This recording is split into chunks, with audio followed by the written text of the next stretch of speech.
Good evening and welcome to this edition of DeFacto Review with Jargal DeFacto and myself, Grace Brown, bringing you a weekly roundup of news and current affairs here in Mongolia. You can join us on Facebook at V Television as well as on Twitter, #DeFacto, coming up on the program. The International Monetary Fund arrives in Mongolia to assess a possible bailout ahead of the country's $580 million bond repayment. Erdogan is elected chairman of the Democratic Party, so what's next for the opposition leader? Mongolia's new domestic violence law finally takes effect. We'll be discussing the changes and what they mean for survivors. And Prime Minister Erdogan approves a new fund to tackle pollution using crowdfunding. Thank you for joining us. The countdown is on for March the 21st, the day Mongolia must repay $580 million to international bondholders. A team from the International Monetary Fund is now in the country assessing with the government a possible rescue package. Mongolia formally sought assistance from the IMF last year. The country now has a total of more than $23 billion in debt, more than double the size of its economy. 6 years ago, it was the world's fastest growing economy, with growth of 17.5%. Last quarter, it logged just negative 1.6%. Jargal, with the team in town, and if a package is agreed, do you think that Mongolia can meet that critical first debt repayment in 6 weeks' time? Well, this is the whole aim. A finance minister announced that we cannot go without IMF package. And most probably they will complete that package, the signing, and probably they will be able to pay that $580 million. But however, $1 million, right? However, the country needs more money. Over easily $1.5 billion the country needs to just pay the bill. In the next 2 years, yeah. Within a short period, probably before even the summer happens, this country needs that much of money. If the government will continue the policy they do now, with IMF package, Mongolia is to pay only people who really needs help, not everybody or every child. And you see, the country's ruling elites were always carrying this policy, like we have always that money from the mining as we had in 2011. So now it's a big test for the populistic policy of the country. Right, because as you mentioned, there could be potential austerity measures in the event of an IMF bailout. It has to be, because IMF understands that this package is coming because Mongolia is accepting this austerity measures. And the economy needs that too. And also, Mongolia government is restricting prices for electricity, for fuel, that 25% of our export earnings go just for fuel to burn by cars. So, and then yet this price for diesel and gasoline is fixed for already a few years. And when the gas price goes down, it does not change it. Now, when it goes back, the petroleum, oil product importing companies are most likely to increase their prices, and it was stopped recently by another help from the budget. There is an excise taxes on fuel, petroleum product, and they have abolished that tax, which otherwise could go to state budget to cover other costs. So in this way, this price limit, price fixing by the government is becoming very expensive. So this should be a part of the sorts of things that the IMF may look at. That's what most probably. And eventually, with the money, when we pay the debt, but actually nothing will be changed in the economy because they're paying the debt by another debt. basically. So the size of the economy, the impact is nothing inside. It's just for outside that Mongolia is paying first payment on time. Right. That's all. Well, looking at the technical aspects of this, Bi Batbaya, the executive of executive of the Development Bank of Mongolia, which issued the $580 million bond, pledged that Mongolia will repay this on time, along with Prime Minister Jay Erdenbat, who said that Mongolia has set aside $200 million towards this initial bond repayment already in the state budget. So really what Mongolia, just to meet this payment needs, is 400 million further from the IMF. But also the IMF will not cover this payment in its entirety. It will be looking to other development partners, other IFIs, international financial institutions like the World Bank and the Asian Development Bank, should say it also, Japan, possibly Korea. Yeah, it should also comes with first ever Chinese money, which became a part of money in IMF official SDR part of money package, Chinese yen, and I think Chinese RMB, and that also probably will have to do through China with our central bank swap money, several billion US dollar equivalent of RMB in Mongolian economy. The time of payment probably either extended, maybe even the general volume could be even more.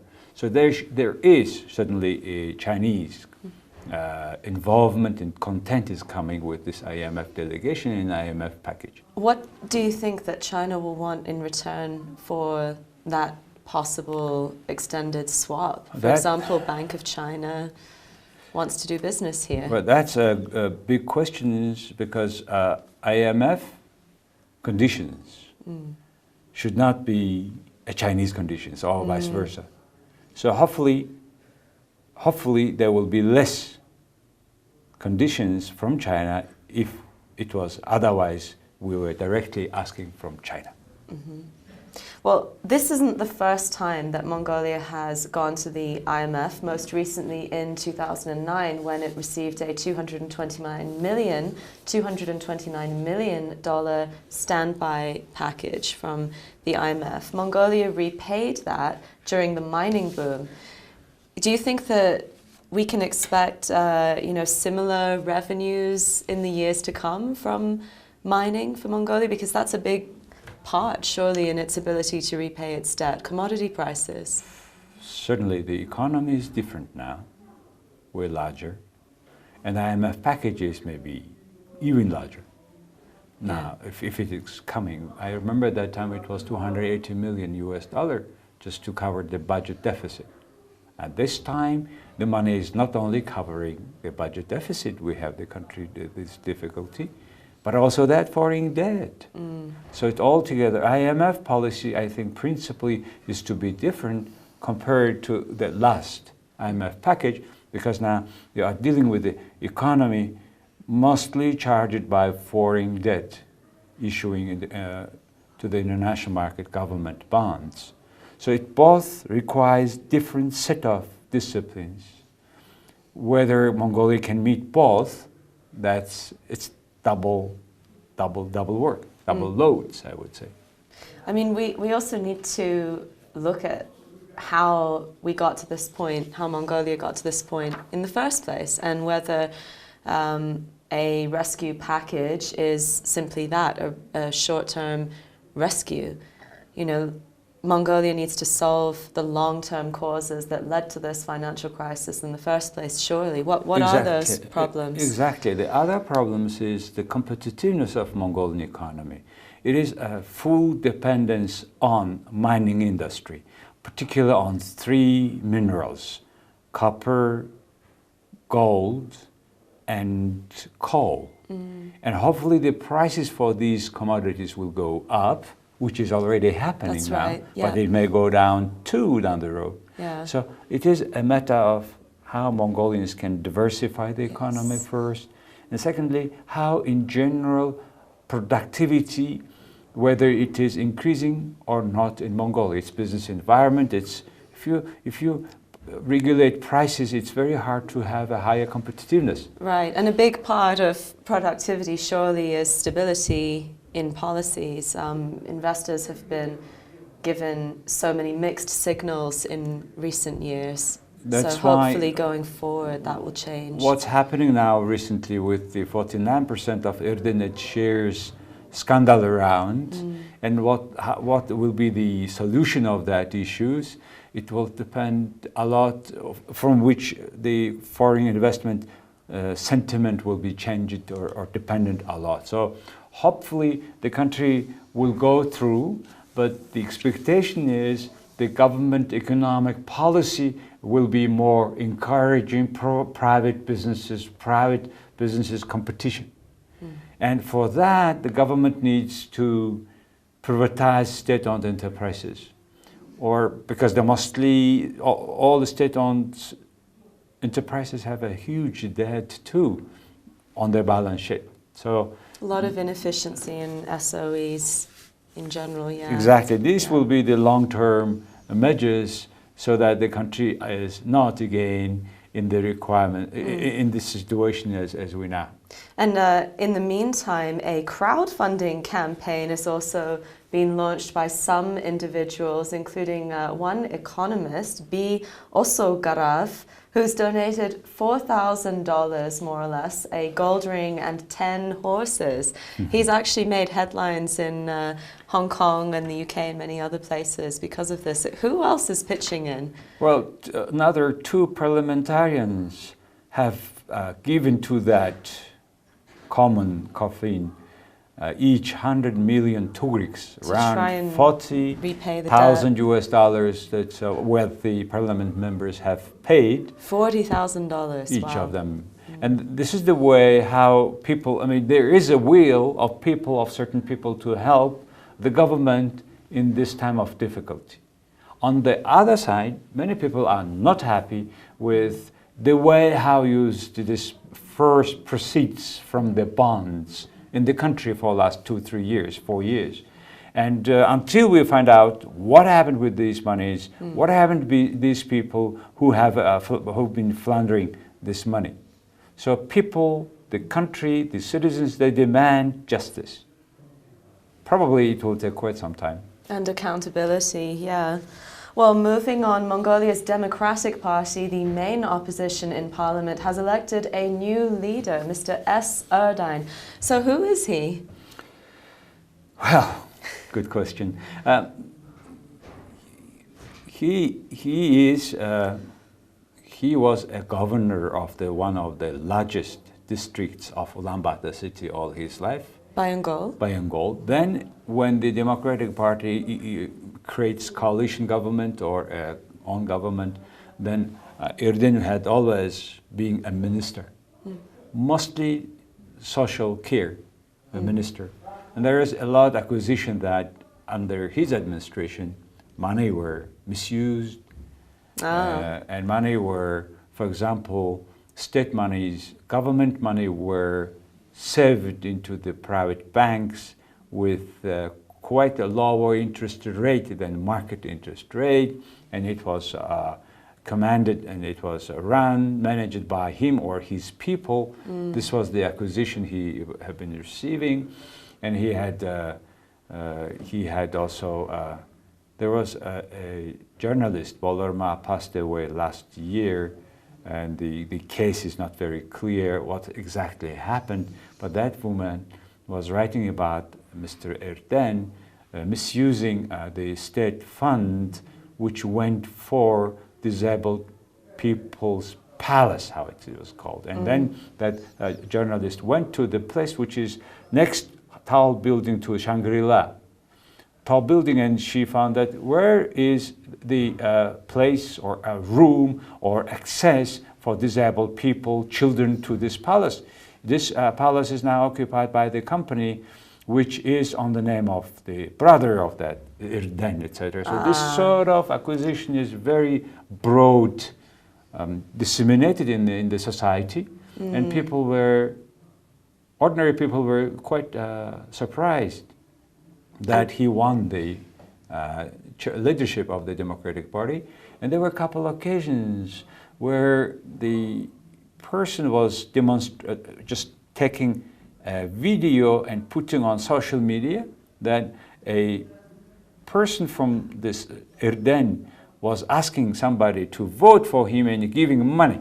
So that was the recording. So this sort of dear. So different reactions are despite there. the votes across 21 IMAGs, more than 180,000 members represented, apparently He got the largest amount of votes compared to other four. 12 units he won in, ahead of his main rival, Nurov Altunhoyeg, the former Prime Minister, right? Now the issue is, it's de facto, it happened. Now Democratic Party finally has a chair. Now what he is saying that is, now he will be working, consolidating the party, he will change the structure of the party, not clear what structure.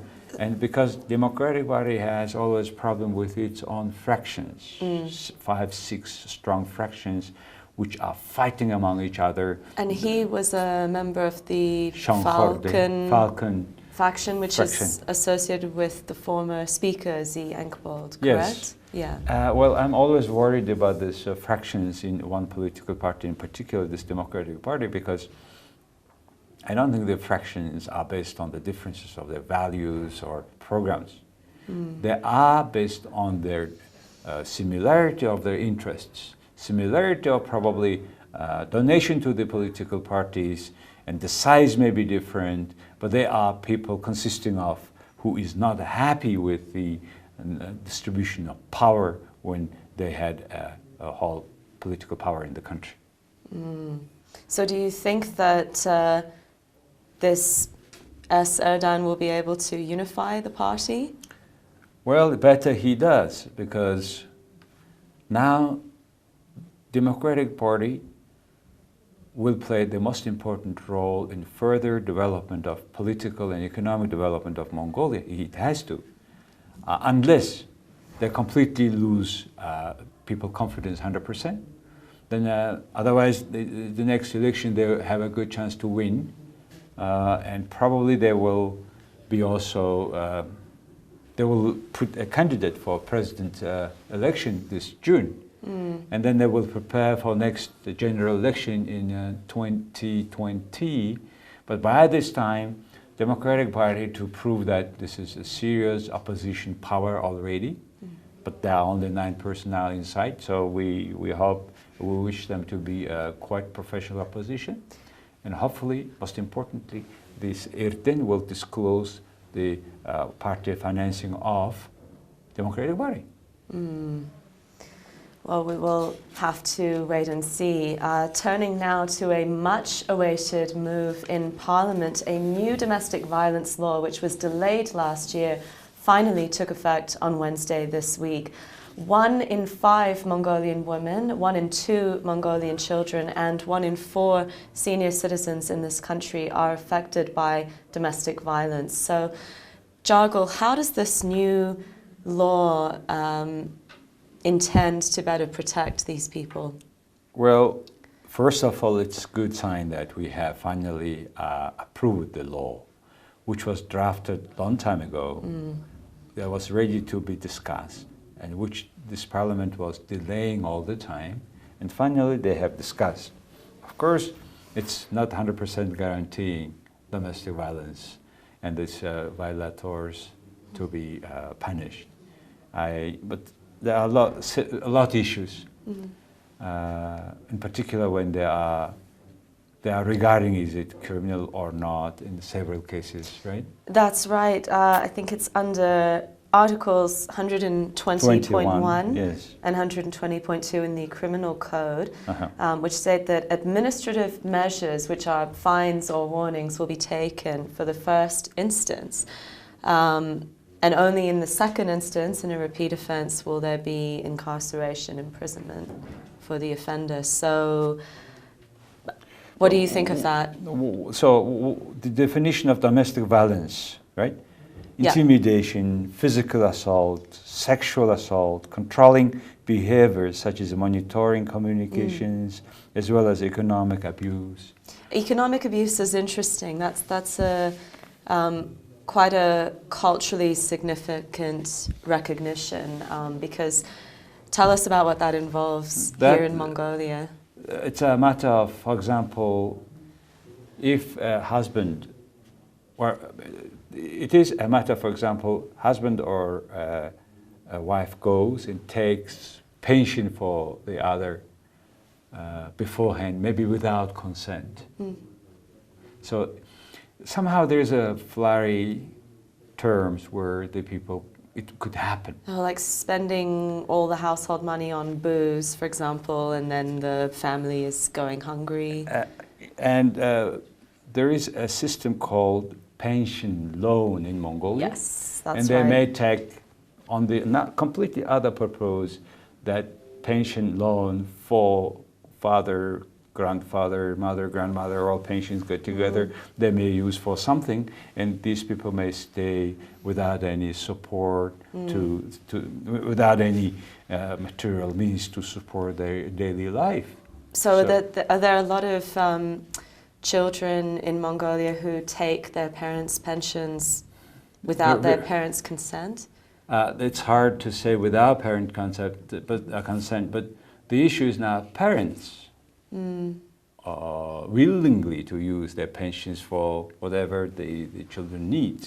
As a result, now the rights is completely violated. This person is staying without any material substances. So that's the issue. It is. And as we mentioned earlier, according to the UN, 1 in 4 seniors are subject to domestic abuse in some form here. So possibly that's one of the areas. So, okay, the law also provides for new services for survivors free of charge, including security, healthcare, social welfare, counseling, and critically legal aid. It's interesting because apparently in the past it was difficult when it came to going to court because police often reportedly convinced the victims of domestic violence to drop their cases. So what's changed in the new law is there is a provision that says all victims must receive a hearing in court. I mean, this is interesting. On the one hand, it seems like it might help because it means that unlike in the past when the victims could potentially reconcile with the perpetrator during the investigation and then drop the case, now it will be heard. But on the other hand, what does this, you know, this could be really problematic in some cases for families. Because this domestic violence is happening behind the closed door. But the good thing in this law, for example, if the neighbor knew that there is violence, like he or she could hear or hearing, there's no proof that they don't hear. I mean, exactly, there's vice versa, the evidence that they have here and yet not reporting. Then they will have penalty. Ah, that's interesting. Yes, so that is a very interesting provisions I would find when the so everybody in society is now to report, responsible for reporting domestic abuse. That's interesting. So where can they report it to? Who should they report it to? Well, very interesting. They can report to police, to everybody, possibly the outreach. They should be reporting to somebody who is to be reported by all means possible, either by phone or go to the local summon center, wherever. But it may be an issue of timing too. But however, that person is to be reporting. Well, and finally, Prime Minister Erdoğan's working group has announced a new initiative to crowdfund solutions to pollution. Mongolia's capital has some of the world's worst air, including in some areas more than 30 times the World Health Organization's safe limit. That's in the district of Bayan Hosho, and more than 7 times the levels seen in Beijing's recent smog. So, you know, is it possible to crowdfund solutions to everything? Well, when there was a fund they could not use on time and in the right way. There were several political corruption cases misusing that fund. And it is, I think, an issue of not only crowdfunding. Yes, people will be happy to, in particular they would call it a fund against air pollution, say. It's one of ways of they calling that name. But this is very complex issues, and this Ulaanbaatar air pollution will be stopped only after majority of population, which is living now in Ger districts, burning coal, yeah, would have, it should have affordable housing, let's say, which has normal running water, and then which has a heating, electricity, central electricity supply. So before the concept was, you know, to make more expensive high-rise buildings and to make immediately beautiful city, which turned out very hard because this Ger district people own their land. And when they, it's a matter when they change the land with the apartments, they value their land differently. There is no market that fixes the market, that sets that market price. Well, one thing the plan also aims to do is ban the use of all unprocessed coal within the next 5 years. We tried it, it's very hard, because they will find a way to bring that coal to those districts. It should be certain incentives for them to use it. A lot out of the Ger districts, people at least easily have poor people, easily. And for those people, even they were given particular oven, stove, particular stove. The clean stove. Yeah, then what happened? They received it, they have sold it because it was 90 or 80% subsidized. So because the value, good value is coming 80% subsidized, they took it and they sell it. So funding is not the only answer. It's also about enforcement. Interesting. And funding is also not only using this fund for whatever purposes, but it's monitoring who is and how efficiently using. And politicians usually distribute the fund through their governors at the district level, but those people are also using it for political purpose. That's what's happening, unfortunately. And it's happening with a country which has a lot of mineral resources. It's a very rich country, yet that's the situation we are facing. Well, hopefully they can find solutions, given more than 7,000 people marched against air pollution in Ulaanbaatar last weekend. And that brings this edition of DeFacto Review to an end. Thank you very much for joining us. From Jargal and myself, Sakhnam Rare, good night.